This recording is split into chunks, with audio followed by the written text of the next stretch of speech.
আইতা তেখেতৰ মানে পুত্ৰ শিলঙত থাকে তেখেতে মোক ক'লে आपका बेटा शिलोंग रहता है वहाँ? हाँ जी शिलोंग में जाता आप असम जानते हैं? असम गए हैं? असम नहीं किया शिलोंग में जाता है शिलोंग बहुत मौसम ये देश बहुत अच्छा है তেওঁ শিলঙৰ যথেষ্ট প্ৰশংসা কৰিছে মেঘালয়ৰ শিলং তেখেতৰ পুত্ৰ যিহেতু তাতে থাকে आप लोग आता है जो असम का शायद आप लोग का ऑफिस का छुट्टी होगा वैकेशन में जी जी जी इस टाइम आपका अब असम और बिहार का थोड़ा थोड़ा आता है पीक सीजन तो आपका मई से स्टार्ट होगा मई जून जुलाई হয় ফাইনেলি মই মোৰ ফেমিলিৰ লগত বহুত দিনৰ পিছতে অসমৰ বাহিৰলৈ এনেদৰে ফুৰিবলৈ ওলাইছোঁ আৰু আমি যাবলৈ ওলাইছোঁ वेस्ट बेंगलर जी Darjeeling famous tourist spot hill station दार्जिलिंगলৈকে আমি যাম আৰু আজি ডিব্ৰুগড় নিউ দিল্লী जी राजधानी एक्सप्रेस আমি बोर्ड কৰিছোঁ টংলা ষ্টেচনত আমাৰ ওদালগুৰি জিলাৰ টংলা ষ্টেচনত আমি बोर्ड কৰিছোঁ প্ৰায় 10 to 10 মিনিট মান লেট আছিল অলমোস্ট 5:10 মানত আমি बोर्ड কৰিছোঁ আৰু এতিয়া প্ৰায় সময় হৈছে প্ৰায় 10 আৰু ইতিমধ্যে আমি কোকৰাঝাৰ পাৰ কৰিছোঁ ৰাজধানীত আপোনালোকে গমেই পায় যিখিনি তেওঁলোকে এমেনিটিছখিনি দিয়ে সেইখিনি দিছে আৰু তেওঁলোকৰ লগতে যি তেওঁলোকৰ ব্ৰেকফাষ্টখিনি তেওঁলোকে অফাৰ কৰিছে অকণমান দেৰি হৈছে বাৰু ব্ৰেকফাষ্টখিনি দিওঁতে তেনেদৰে আৰু মোৰ লগত মোৰ পুৰা ফেমিলি আমি একেলগে আহিছোঁ কিছু টাইম স্পেণ্ড কৰিবৰ কাৰণে আৰু এই মই দেখিলোঁ যে আমি ইতিমধ্যে আলিপুৰদুৱাৰ আহি পাইছোঁহি ৱেষ্ট বেংগলৰ আলিপুৰদুৱাৰ আৰু বেছি সময় নাই খুব বেছি ধৰক আপোনাৰ 12:30মান বজাত আমি আমাৰ যি গন্তব্যস্থান আমি নিউ জলপাইগুৰি আমি নামিম আৰু এনেদৰে আমি আহি পালোহি যি new Jalpaiguri railway station Siliguri new Jalpaiguri railway ষ্টেচনৰ পৰা ওলাই আমি যি আমাৰ ইনোভাৰ কেবখন আমি বুক কৰিছিলোঁ কেবৰ ড্ৰাইভাৰজন তেওঁৰ নাম পল তেওঁ আহি আমাৰ ৰখি আছিলহি আৰু এনেদৰে আমি যাত্ৰা আৰম্ভ কৰিলোঁ যি দাৰ্জিলিং কুইন অফ হিলছলৈ এনেদৰে আপোনালোকে দেখিছে আমি সপৰিয়ালে আহিছোঁ আৰু খুব ভাল লাগিছে একেলগে এনেদৰে ফেমিলিৰ লগত টাইম স্পেণ্ড কৰি আৰু এনেদৰে যি কেব ড্ৰাইভাৰজনে আমাৰ লগত খুব ফ্ৰেণ্ডলি মেনাৰত ইণ্টাৰেক্ট কৰিলে আমি তেওঁলোকৰ লগত কথা পাতিলোঁ দাৰ্জিলিং যিখিনি পিক ছিজন বা পিক ছিজন যিখিনি সময়ত টুৰিষ্ট বেছিকৈ আহে তেওঁ জনালে যে জুন জুলাই এইখিনিত যিহেতু আমাৰ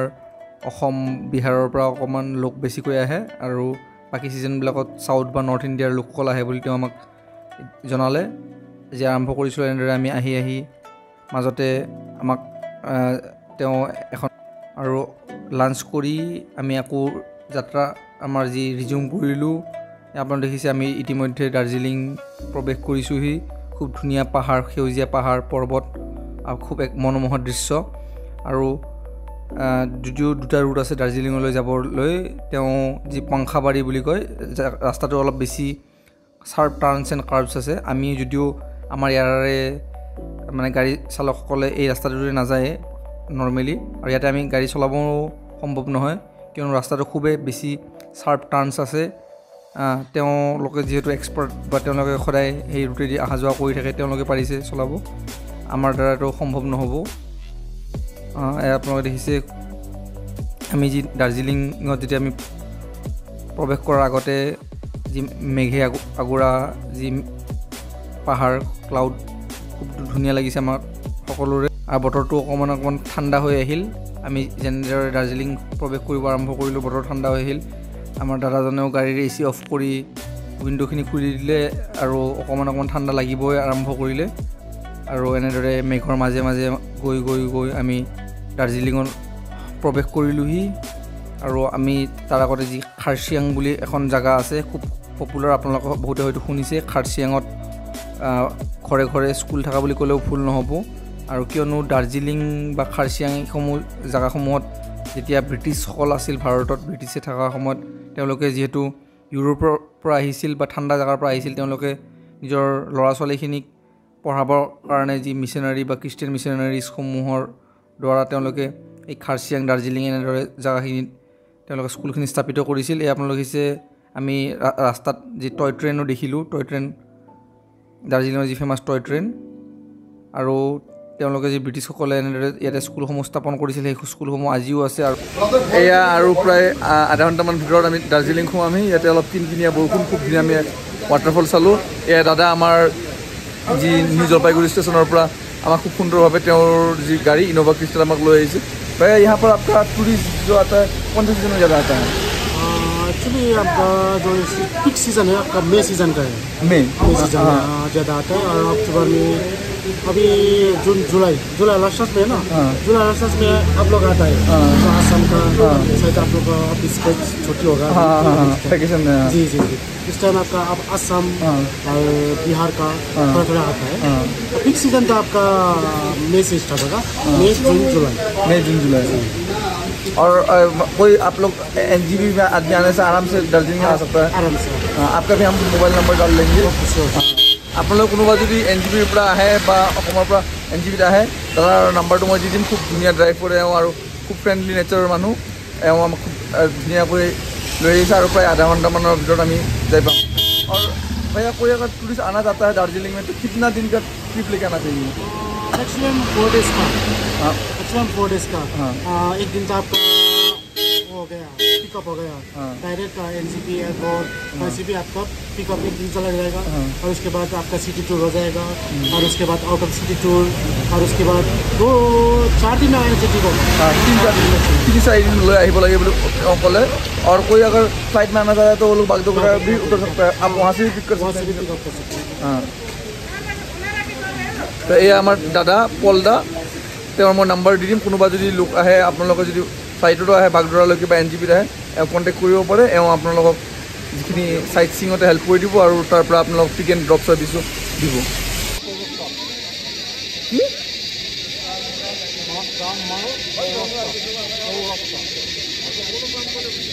এয়া আপোনালোকে দেখিছে ইতিমধ্যে আমি দাৰ্জিলিং আহি পাইছিলোঁ। প্ৰায় 12 ঘণ্টামান লাগিছিল আমাৰ টংলাৰ পৰা। আৰু এয়া হৈছে দাৰ্জিলিঙৰ যি ফেমাছ মল ৰোড। আপোনালোকে দেখিছে যথেষ্ট পৰ্যটকসকলে আহি ইয়াতে ভিৰ কৰেহি যি মল ৰোডত আৰু খুব ধুনীয়া পৰিৱেশ। মোৰ পিছত আপোনালোকে দেখিছে খুব ধুনীয়া যিসমূহ ষ্টল আছে আৰু বিশেষকৈ যি গুডৰিক টি কোম্পানীৰ এয়া মোৰ পিছত আপোনালোকে দেখিছে গুডৰিক টিৰ যি লঞ্চ আছে তেওঁলোকৰ টি লঞ্চ লগতে তেওঁলোকে ইয়াতে যি তেওঁলোকৰ আছাম টি আৰু দাৰ্জিলিঙত তেওঁলোকৰ 5খনকৈ টি ষ্টেট আছে। সেই টি ষ্টেটৰ যিসমূহ মানে চাহপাত বা লগতে অৰ্গেনিক টি গ্ৰীণ টি সেইসমূহ তেওঁলোকে ইয়াতে চেল কৰে। ইয়াত আপোনালোকে দেখিছে গুডৰিক টিৰ লঞ্চ আৰু গুডৰিক গ্ৰুপৰ লগত আচলতে মোৰ খুব এক পুৰণি সম্বন্ধ। আমাৰ অসমতো তেওঁলোকৰ যথেষ্ট টি গাৰ্ডেন আছে। গুডৰিক গ্ৰুপৰ যি ফৰ্মাৰ MD মিষ্টাৰ অতুল আস্থানা তেওঁ টিৰে এজন খুব মেভেৰিক লোক বা টি কৰ্ণেশ্বৰ বুলি কয়। তেখেতৰ লৈ গুডৰিক গ্ৰুপে বহু মানে হাইটছ পাইছে। ৰিচেণ্টলি তেওঁ ৰিজাইন কৰিলে কিছু ব্যক্তিগত কাৰণত। যিয়ে নহওক আপোনালোকে দেখিছে খুব সুন্দৰ এক পৰিৱেশ। এনেকুৱা লাগিছে যেন আমি ঠাণ্ডাত উভতি আহিছোঁ। নৱেম্বৰ ডিচেম্বৰ মাহত আমাৰ অসমত যেনে ধৰণৰ এক কুঁৱলী পৰি যেনে ধৰণৰ অৱস্থা হয় তেনেধৰণৰ এক পৰিৱেশ সৃষ্টি হৈছে। খুব সুন্দৰ পৰিৱেশ আৰু লোকসকল আপোনালোকে দেখিছে তেওঁলোকৰ উইণ্টাৰ জেকেট চুৱেটাৰসমূহ লৈ এই যে আমাৰ জুলাই মাহৰ গৰম এই গৰমৰ পৰা তেওঁলোকে কিছু এস্কেপ কৰিবৰ কাৰণে বা তেওঁলোকে গৰমৰ পৰা সকাহ পাবৰ কাৰণে তেওঁলোকে এনেদৰে দাৰ্জিলিং অহা পৰিলক্ষিত হয়। আৰু পূৰ্বতো যি দাৰ্জিলিং আমাৰ যি ব্ৰিটিছ থাকোঁতে ব্ৰিটিছৰ যিসমূহ এলাইট চাহাবসমূহ আছিল তেওঁলোকে গৰমৰ পৰা পৰিত্ৰাণ পাবলৈ দাৰ্জিলিঙত আহিছিল বুলি লোকসকলে কয়। আৰু এয়া আপোনালোকে দেখিছে খুব এক সুন্দৰ পৰিৱেশ। মই আপোনালোকক দেখাবলৈ চেষ্টা কৰিম ইয়াৰে যি মল ৰোডৰ যিসমূহ দোকানসমূহ আছে। আৰু ইয়াতে আমি যথেষ্ট আমাৰ অসমৰ লোকসকলক লগ পাইছোঁ, তেওঁলোক পৰ্যটকসকল আৰু লগতে আমাৰ যি বড়োলেণ্ড টেৰিটৰিয়েল ৰিজন আমাৰ ওদালগুৰি কোকৰাঝাৰ চিৰাং বাক্সাত তাৰো যথেষ্ট লোকসকল মই লগ পাইছোঁ ব্যক্তিগতভাৱে। আৰু বহু লোকে অসমৰ পৰা ইয়াতে গাড়ী লৈও অহা পৰিলক্ষিত হৈছে। বহু লোকে মেডিকেল টুৰিজম যি নেপালত আহে, নেপালত আহিলে তেওঁলোকে বহুতে ইয়াতে দাৰ্জিলিঙত 1 ৰাতি বা 2 ৰাতি ষ্টে কৰি যায়। এয়া আপোনালোকে দেখিছে খুব সুন্দৰ পৰিৱেশ। এয়া হৈছে দাৰ্জিলিঙৰ যি মল ৰোড। আৰু আপোনালোকে দেখিছে লোকসকলে চুৱেটাৰ জেকেট এই জুলাই মাহতো যে এনে এক পৰিৱেশ বিৰাজ কৰিব পাৰে এয়া কল্পনাৰ অধীন। আৰু খুব সুন্দৰকৈ ইয়াতে এনেদৰে এটা স্ক্ৰীণ লাগি আছে। ইয়াতে তেওঁলোকৰ যিসমূহ কিছুমান হোটেল বা ইনষ্টিটিউট বা ধৰক লোকসকলক পাব্লিক এণ্টাৰটেইনমেণ্ট প্লেটফৰ্ম হিচাপে তেওঁলোকে ইউজ কৰে। আৰু আপোনালোকে দেখিছে ইয়াতে এটা বৃহৎ এনেদৰে ষ্টেচু আছে ভানুভূত আচাৰ্য বুলি নেপালী জাতীয় কবি নেপালী কবি তেখেতৰ শ্ৰদ্ধাত এনেদৰে তেখেতৰ যি প্ৰতিমূৰ্তি ইয়াতে এনেদৰে আছে এয়া আপোনালোকে দেখিছে লোকসকলে ইয়াতে আহি ফটো লৈছে চেলফি লৈছে তেওঁলোকৰ প্ৰিয়জনৰ লগত আৰু এয়াই হৈছে দাৰ্জিলিঙৰ যি ফেমাছ মল ৰোডৰ দৃশ্য এই মল ৰোডৰ কাষতে এখন 4 টকা যি হোটেল 4 ষ্টাৰ হোটেলত মই আৰু মোৰ ফেমিলি আমি নাইটৰ কাৰণে হল্ড কৰিছোঁ আপোনালোকে দেখিছে ইয়াতে যথেষ্ট আপোনালোকে দেখিব যে চাহপাতৰ কাৰণে যিহেতু দাৰ্জিলিং ফেমাছ অসমৰ পিছত গোল্ডেন লিপছ এয়া মই যি কৈছিলোঁ আপোনালোক গুডৰিক টিপট বুলি গুডৰিকৰ দোকানসমূহ আছে আৰু ইয়াতে যথেষ্ট যি আৰ্ট এণ্ড কালচাৰ ভাল পোৱা লোকসকল আছে তেওঁলোকৰ কাৰণে টিবেটিয়ান আৰ্ট এনেদৰে বিভিন্ন ষ্টলসমূহ আছে মই চেষ্টা কৰিম ল'বৰ কাৰণে আপোনালোকে দেখিছে খুব সুন্দৰ যিসমূহ আইটেমছখিনি আছে তেওঁলোকৰ যি হোম ডেকৰে হওক বা আমাৰ বুদ্ধিষ্ট কালচাৰসমূহত বা বুদ্ধসকলৰ বহুত ধুনীয়া ধুনীয়া আইটেমছসমূহ আছে হোম ডেকাৰ আইটেমছসমূহ আছে এয়া দাদা আছে তেওঁ চাগে দোকানৰ স্বত্বাধিকাৰী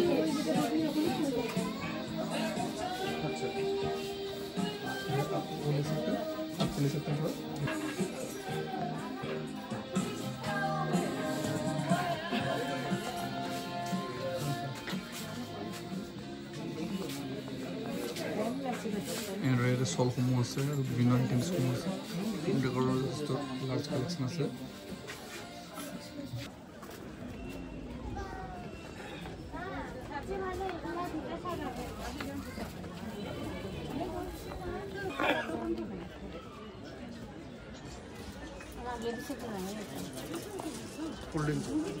আৰু ইয়াতে এনেদৰে লোকসকলে সস্তাতে কাপোৰ পায় ঠাণ্ডাৰ কাপোৰখিনি উইণ্টাৰ ক্লথিংছখিনি লয় আপোনালোকে দেখিছে আমাৰ যি গুৱাহাটীত ফেঞ্চি বজাৰ আছে তেনেদৰে এক দৃশ্য খুব দীঘলীয়া দোকানৰ শাৰী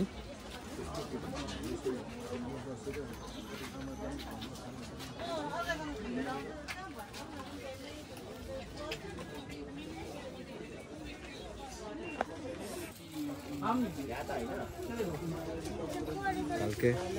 0.5 কৰছো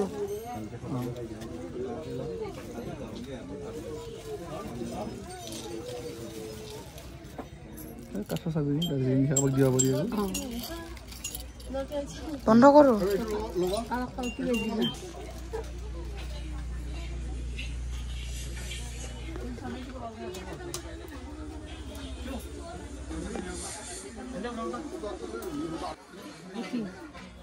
मिलता है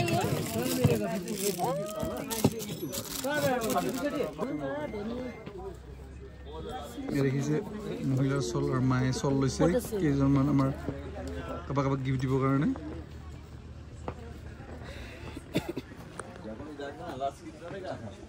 बहुत वैराइटीज सोलह से आते भाई आप लोग यहाँ पर मतलब टूरिस्ट कब आता है ज़्यादा मई जून में ना अभी अभी भी टूरिस्ट है अभी कम है टूरिस्ट अभी सब कम है अभी ऑफ सीजन है ये 550 है यहाँ এখন বিপণী এই আপনারা দেখিছে আর আমার আন্টি আছে ठीक है 300 लगेगा लास्ट से कम नहीं होगा टूरिस्ट कब आता है ज़्यादा आप लोग यहाँ पर टूरिस्ट ज़्यादा कब आता है मई में जो ऑफ है अभी ऑफ है ना हाँ आप क्या क्या देते हैं ये सब टोपी हाँ मफलर जो विंटर क्लोथिंग से अभी कैसा है आदमी अभी ठीक ठाक है हाँ लेकिन मतलब आपका जब फुल पिक सीजन होता है तो रश थोड़ा ज़्यादा होता है रश ज़्यादा होता है आप यहीं के हैं बेस्ट आउट हमारा आइटा तेखेतर माने पुत्र शिलोंगत थाके तेखेते मुक कले आपका बेटा शिलोंग रहता है वहाँ हाँ जी शिलोंग में जाता आप असम जानते हैं असम गए हैं है असम नहीं किया शिलोंग में जाता है शिलोंग बहुत मौसम ये देश बहुत अच्छा है हाँ তেওঁ শিলঙৰ যথেষ্ট প্ৰশংসা কৰিছে মেঘালয়ৰ শিলং তেখেতৰ পুত্ৰ যিহেতু তাতে থাকে আপোনালোকে দেখিছে মল ৰোডৰ এয়া দৃশ্য এয়া কাপোৰৰ মাৰ্কেট আৰু লোকসকল আহি ইয়াতে তেওঁলোকে উইণ্টাৰ যি ক্লথিংখিনি তেওঁলোকে ইয়াৰ পৰা ক্ৰয় কৰে টুপি মাফলাৰৰ পৰা আদি কৰি মাল ৰোডত এয়া আপোনালোকে দেখিছে গাখীৰ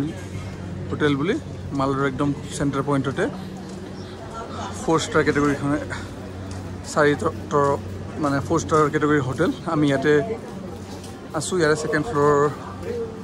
এই ফ্ৰণ্ট ফেচিং ৰুম কেইটা লৈছোঁ আপোনালোকে দেখিছে একদম মাৰ্কেটৰ মাজমজিয়াত আৰু খুব লাক্সাৰী ৰুম এণ্ড শ্বুটছ আহে তেওঁলোকৰ ৰেষ্টুৰেণ্ট এণ্ড লঞ্জো লগতে আছে দাৰ্জিলিঙৰ যি ফেমাছ চৌৰচীয়া আছে মল ষ্ট্ৰীট চৌৰচীয়াৰ একদম ঠিক কাষতে গাতে লাগি থকা এখন গাখিল বুলি এখন হোটেল আছে প্ৰিমিয়াম বুটিক হোটেল আমি তাতে আমাৰ ফেমিলি আমি দুটা ৰুম বুক কৰিলোঁ অকণমান প্ৰিমিয়াম ৰেঞ্জৰ হোটেল কিন্তু ভাল লাগিছে আমাৰ মানে হোটেলৰ এম্বিয়েন্সখিনি ভাল লাগি আজিৰ এই ব্লগটো আমি ইয়াতে শেষ কৰিছোঁ আৰু ছেকেণ্ড ব্লগত আমি দেখাম আপোনালোকক যে আমি দাৰ্জিলিঙত ক'ত ক'ত ফুৰিলোঁ কি কৰিলোঁ